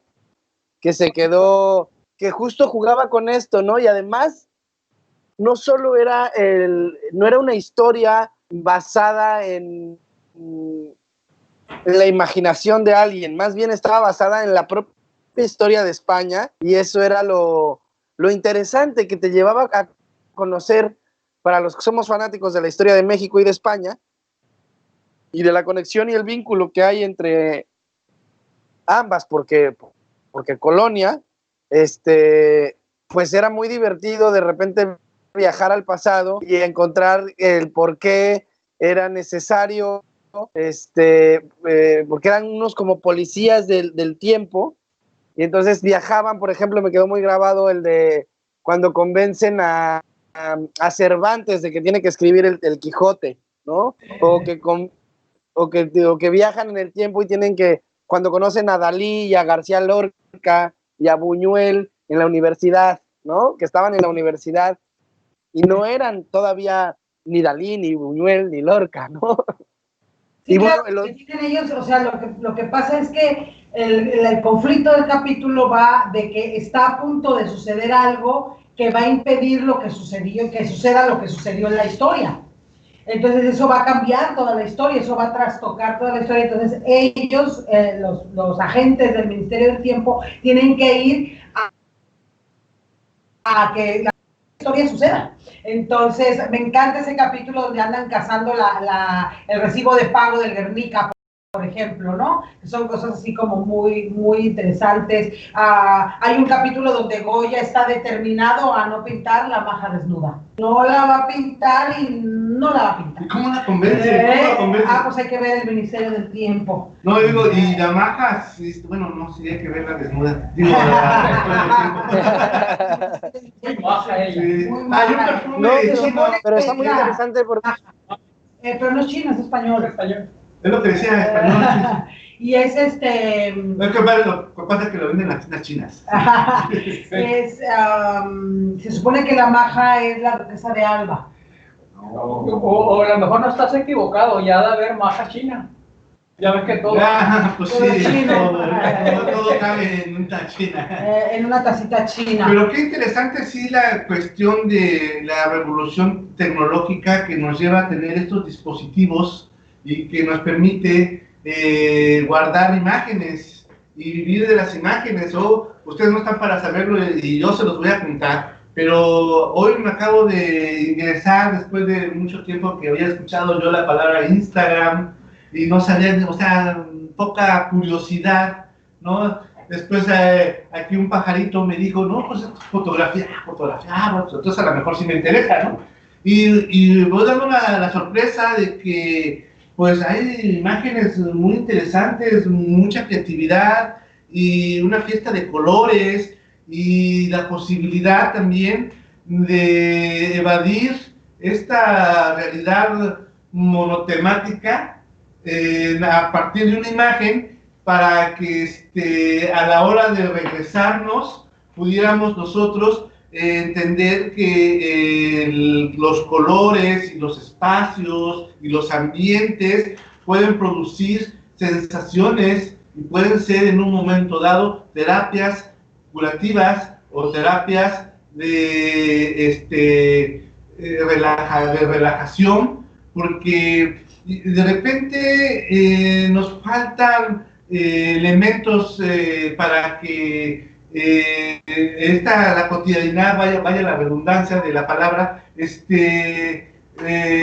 nos curen. Estamos tensos por tantas cosas y de repente, hace 8 días que caminaba hacia la esquina, me encontré un gato posando en una casa abandonada y hice hasta lo imposible por no despertarlo y acercarme a tomarle una foto. Pero la foto a lo mejor no fue la mejor foto o no fue lo que yo esperaba encontrar, pero sí la práctica. Seguramente si un vecino me estuvo viendo, se ha de haber agarrado a un curón, como decimos aquí, ¿no?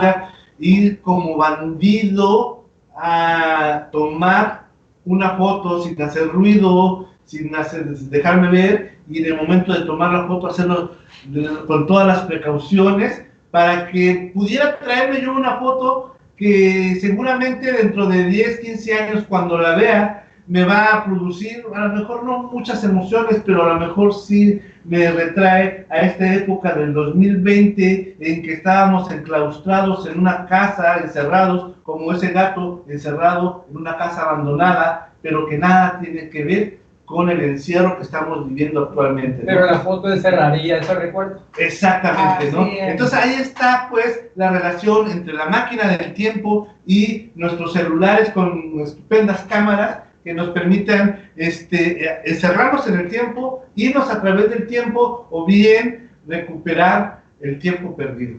Y todo eso para decir, síganme en Instagram como Escota. ¿Qué es lo más importante? Fotografía. Y siguiendo con los ministerios del tiempo, ¿cómo le harían para que el Papa Gregorio VII no quemara los 9 libros que estaban en la biblioteca de Alejandría de Safo? Quemaron todos. Eso es buen tema, podríamos proponer. Pero eso no está en el Ministerio del Tiempo. Pues no está, pero ¿cómo le harían, pues? Y para tener los libros. No, pero es que en la historia, en la lógica de la serie y de todas las historias de viajes en el tiempo, es que no se puede alterar la historia. Ajá. Esa es la regla Bueno, de oro. entonces sí se puede. Tendría que quemar los libros porque terminarían quemándolo de todo. Exacto. seguramente Exacto. Safo estaba contemplando ahí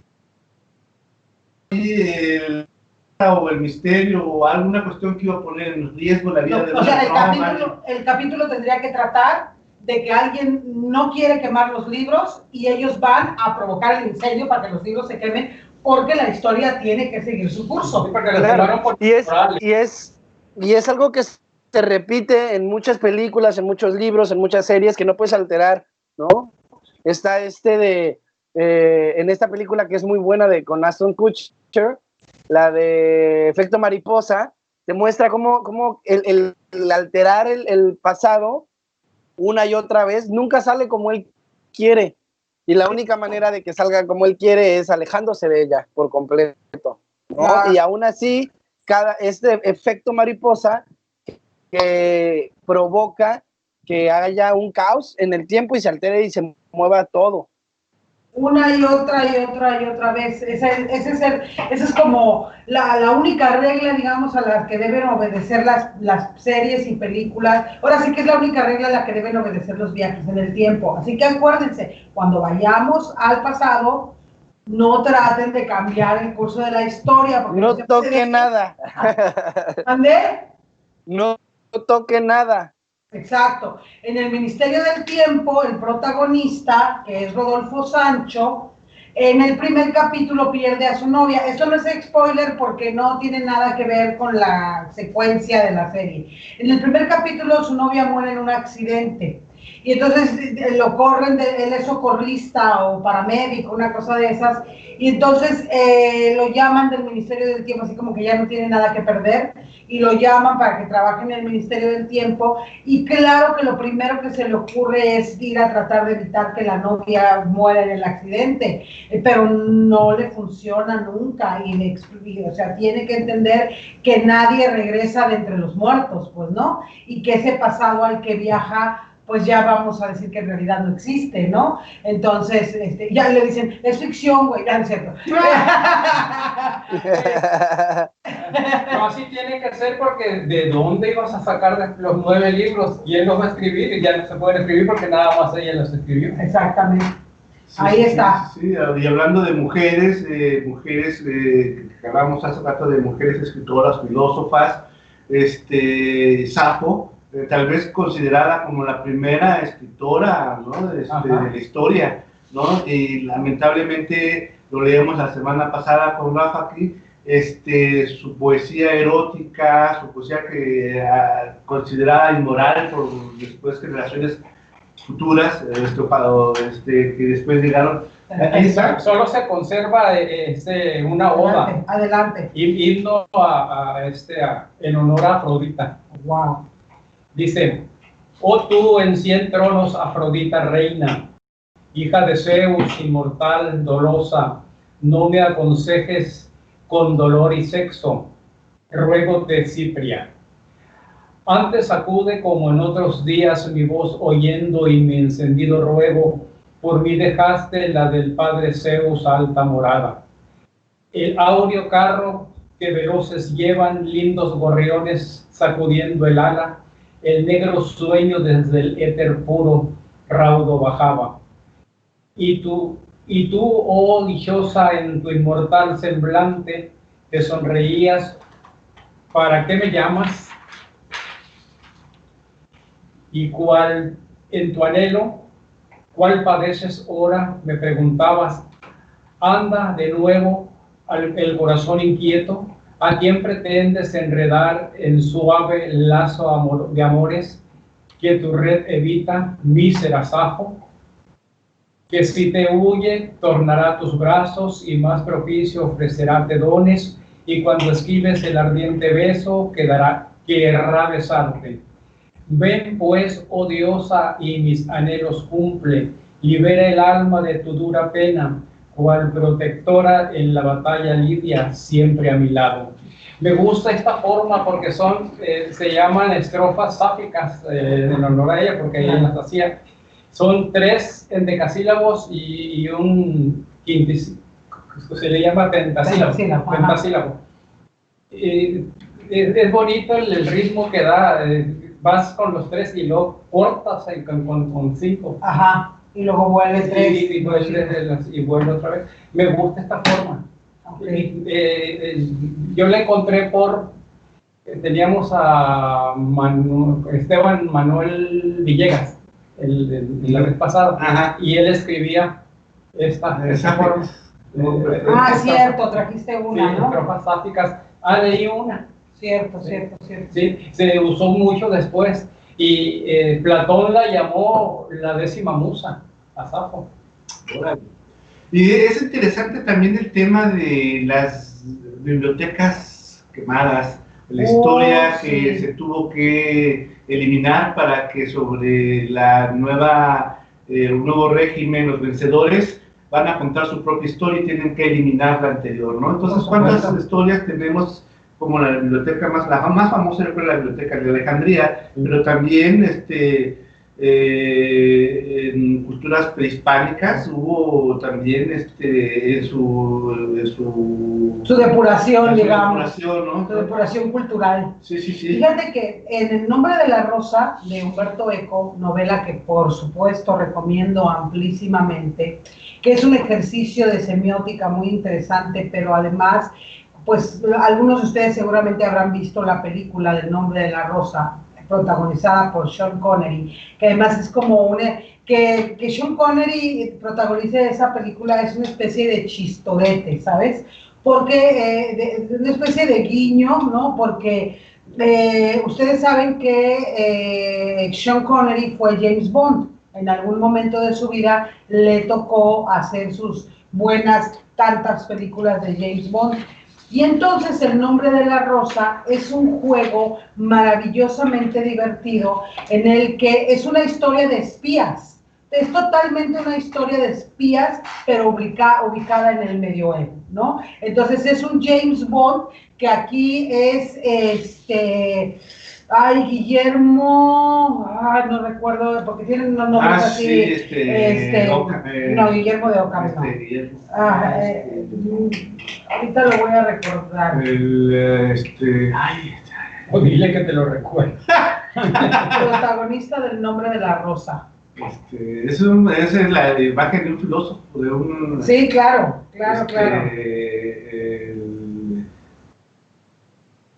Me quiero acordar de una obra muy famosa de este señor, que es precisamente El elogio a la locura. De Rotterdam. Guillermo, ese es Rotterdam. Rotterdam. Sí, no. Sí, no. Ahorita lo voy a tener yo muy a la mano y le voy a decir cómo está este asunto. Pero el caso es que en esta novela, que, bueno, como usted sabe, vaya usted y vea la película Guillermo de Baskerville. Guillermo de Baskerville se llama el personaje, ¿no? Y Edso, ¿no? Pero sí, tienes toda la razón, dice, esta descripción y la coincidencia en el nombre han hecho pensar que el personaje de Guillermo podría remitir a Guillermo de Ockham, quien efectivamente intervino en la disputa sobre la pobreza apostólica a petición de Miguel de Cesena. No, entonces este personaje llega con su ayudante a esta abadía a investigar unos misteriosos asesinatos, ¿no? De pronto están cayendo muertos los monjes de la abadía. Entonces él llega ahí a investigar qué onda, qué está pasando, y lo mandan a eso. Entonces es como un pequeño guiño a las historias de espías, porque además él procede como una especie de Sherlock Holmes de 007 medieval, ¿no? Así es su proceder, y trae a su paso. Hace cuenta el inspector y el sargento Dodó, ni más ni menos. Sí, muy en ese esquema, pero en una abadía medieval. Y entonces, bueno, pues pasa todo el transcurso del relato. Yo me voy dolorosamente a hacerle a usted una spoiler, alerta de spoiler. Al final, resulta que el asesino es un libro. Así es. ¿No? El asesino es un libro que es tengo que spoilear porque es lo que a mí me parece fascinante de esta historia del nombre de la rosa, y es que se supone que ese libro es un libro prohibido que está en la biblioteca de la abadía, y que de hecho al final de la película todo se incendia la abadía, por supuesto se quema la biblioteca y ahí desaparece el libro maldito. Ese libro maldito, la teoría, y se supone que es no más no menos que la Comedia de Aristóteles. Entonces, esa Comedia de Aristóteles, que en la historia real o oficial que conocemos, no se sabe qué pasó con ella. Aristóteles anuncia que va a escribir, que la poética va a estar compuesta de la tragedia y de la comedia, pero nunca llegamos a conocer la comedia. Los historiadores dicen que no se sabe si definitivamente dijo que iba a hacer algo que luego no hizo, o si sí la escribió y murió incendiada en una de las quemas y de las persecuciones en la biblioteca de Alejandría, justamente por eso vino a cuentas el nombre de la rosa, o que se perdió en el tiempo. Evidentemente en esta novela Umberto Eco cuadra con la hipótesis de que la Comedia de Aristóteles se perdió en los incendios de la biblioteca de Alejandría. Entonces, bueno, eso es lo que pasa aquí y eso me parece fascinante porque, bueno, ¿cómo es que el libro es un asesino? Pues el libro está envenenado, ¿no? En sus pastas, con el hábito que se tenía de chuparse el dedo para pasar las hojas, pues estaban envenenadas las hojas, y entonces el monje que comía ese veneno, ¿por qué estaba envenenado el libro? Porque era la Comedia de Aristóteles, y durante la Edad Media se consideraba que la risa era cosa del diablo. Entonces, por eso estaba prohibido este libro, donde hablaba, pues, ¿no?, de la risa y demás, y entonces está prohibido leerlo y está maldito, porque Aristóteles estaba bastante vetado, ¿no?, salvo en sus principios lógicos, pero por todo lo demás estaba vetadísimo Aristóteles. Y entonces, ¿por qué lo consideraban herético? Pues, ¿no? Entonces, este libro, la comedia, pues que además es también como una metáfora de que el conocimiento te envenena, ¿no? De que el conocimiento te hace pasar a otro estado de cosas y que la vida no vuelve a ser la misma una vez que ya sabes. El saber es un verbo perenne. Una vez que sabes, ya no puedes dejar de saber. Así es. Y la ciencia es pecado, pues. Así es. Oye, ¿cómo se llama el personaje de esa novela que se dice que es Jorge Luis Borges? Hay un en el nombre de la rosa. Sí, no dice allí, pues, pero se dice que hay comentarios de que... Que pudiera ser Borges. Sí, y es un personaje importante, muy importante. No sabría en este momento decirte yo no recuerdo cuál es. No podría yo ubicarlo en este momento, pero es una novela larga, pero es una novela realmente entretenida, porque tiene es que Umberto Eco, ¿no? Umberto Ego, le digo yo de repente, ¿no? Umberto Eco, era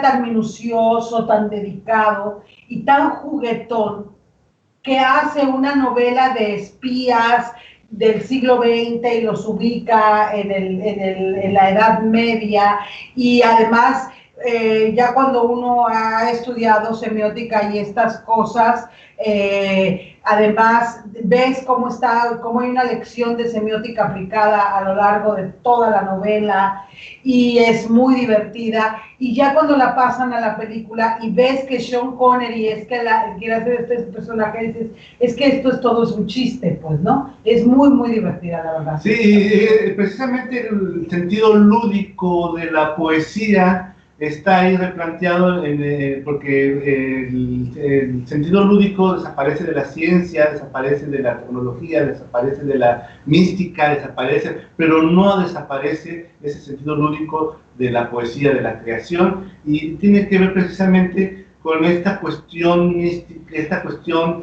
que podría replantearse en el nombre de la rosa, de por qué la comedia, que es un juego, que es una risa, que es una diversión, puede parecer un pecado a los ojos de las personas que no han atrevido a trasladarse más allá de lo evidente, como diría un personaje de caricatura, ¿no? Así es. Entonces, plantea pues esa cuestión que tiene la poesía de liberadora, de emancipadora y de peligrosa, ¿no? Porque el sentido lúdico de la poesía puede también provocar a la introspección, pero también a ir más allá, o sea, tanto meterse hacia uno mismo, pero también el extrapolarse, ¿no? Entonces, bueno, plantea muchas lecturas en nombre de la rosa y también me hace recordar otras películas como por ejemplo El Ágora, donde también